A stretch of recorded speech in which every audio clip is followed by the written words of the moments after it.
Good morning, Earth Sign. Good morning sa iyo mga bossing. Good morning ka White Angel 1111. Welcome to my channel. Kung di ka pa nakasubscribe sa aking channel, please subscribe.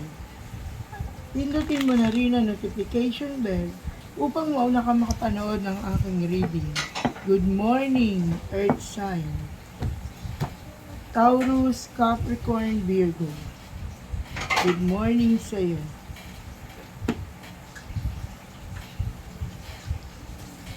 Sinasabi rito, Earth Sign, na ipagpatuloy mo ang iyong panalangin at paghingi ng awa. Sinasabi rin dito na ikaw ay magtatagumpay sa iyong buhay. Sinasabi rin dito na may nagtapos na relasyon, ano ba to? Natapos sa kontrata, basta may natapos sa pag-aaral, Ngunit ang pagtatapos na ito, maaaring ito ay relasyon. Ang pagtatapos na ito ay isang kabiguan at namagitan ng panlilinlang at panloloko. Sinasabi rito na minimensahe sa iyo ang magandang balita na paparating ngayong linggong ito. Siguro ang balitang ito ay para sa Capricorn at Taurus. Sinasabi rin dito na sinira mo ang iyong buhay. Sinira mo at winasak mo ang iyong pamilya. Ikaw ba ay lalaki o babae na nagkahiwalay o nasira ang inyong relasyon?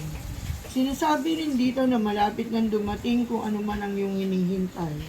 Sinasabi rin dito na mag-ingat ka at ikaw ay maaaring magkaroon ng karamdaman. Sinasabi rito na dumadaan ka sa kalungkutan at mga pagsubok. Sinasabi rin dito na may pagtitipon ngayong linggong ito at ikaw ay magiging masaya, kapiling ang iyong mga kaibigan. Sinasabi rin dito na may isa sa Earth Sign ang maaaring buntis ngayon o nagdadalang tao. Sinasabing ito ay blessing at napakalaki ng pag-asang ibinibigay sa iyo ng ating Panginoon, Hesus Kristo. Sinasabi rin dito ng Divine Mercy na anuman na nangyari sa iyong buhay, ang iyong kalungkutan ay magkakaroon ng kapayapaan. Sinasabi rin dito mapalad ang mga naglalakbay at nasa malayong lugar na naghahanap buhay. Sinasabi rin dito sa mga Earth Sign na may mga anak na lalaki ay siyang tutulong sa iyo at magbibigay ng pag-asa. Meron kang anak na babae na binigo ka sa iyong mga pangarap. Sinasabi rin dito na meron ka ng gustong bitawan o iwanan, kung kaya't ito na ang iyong ginagawa sa ngayon. Sinasabi rito na naguguluhan ka at dumadaan ka sa maraming kaguluhan ng isipan. Ikaw ba ay may anxiety o nadidepress? Ito ay malapit sa depression. Nagaganap ito ngayon sa mga Virgo. Sinasabi rito sa mga Capricorn na magtatagumpay ka sa iyong buhay dahil ikaw ay masipag at mabait na tao. Sinasabi rin dito sa mga Taurus na napakabait at napakagaling ninyong umawak ng pera, kung kaya't hindi magkakaila na matagumpay ang iyong buhay. Sinasabi rito na ang usaping kaperahan ngayong linggong ito ay medyo hindi kagandahan. Sinasabi na maaari ka na madepresyon. Ngunit sa mga darating na susunod na araw o linggo, ay magkakaroon ng pagbabago ng buhay. Isang may edad na Earth Sign na kasalukuyan na dumadanas ng karamdaman. Sinasabi rito na ikaw ay magpasuri daw sa doktor upang malunasan ang iyong karamdaman.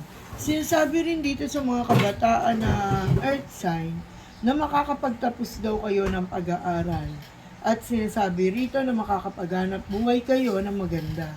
Isa-isang tabi raw muna ng mga kabataang Earth Sign ang pag-ibig, sapagkat ito makasisira sa iyong mga plano at sa iyong pagtatapos ng pag-aaral. Sinasabi sa mga may partner na Earth Sign na tapat at wagas ang pagmamahal ng iyong mga kasama sa buhay. Kung kaya't patuloy ninyo silang ibigin at mahalin at ipagkaloob dito ang katapatan. Sinasabi na ngayon linggong ito, Earth Sign, ay marami kang sisimulang trabaho, merong magbubukas sa negosyo, at sinasabing pag-aralan itong mabuti. Sa mga nagbubukas ng negosyo, pag-aralin itong mabuti upang wag lang yung basta nakita nyo sa YouTube, nakita nyo lang, napanood nyo lang, or nabasa nyo lang, akala ninyo ganun nakadali para inyong buksan. Hindi po, hindi ganun ang pagninegosyo. Sapagkat ikaw ay may bibitawang kang pera, at ang perang iyon ay sinupin mo at ilagay mo sa tama.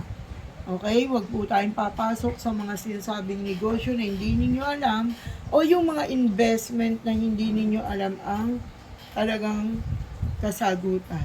Thank you for your watching, Earth Sign. Bye-bye!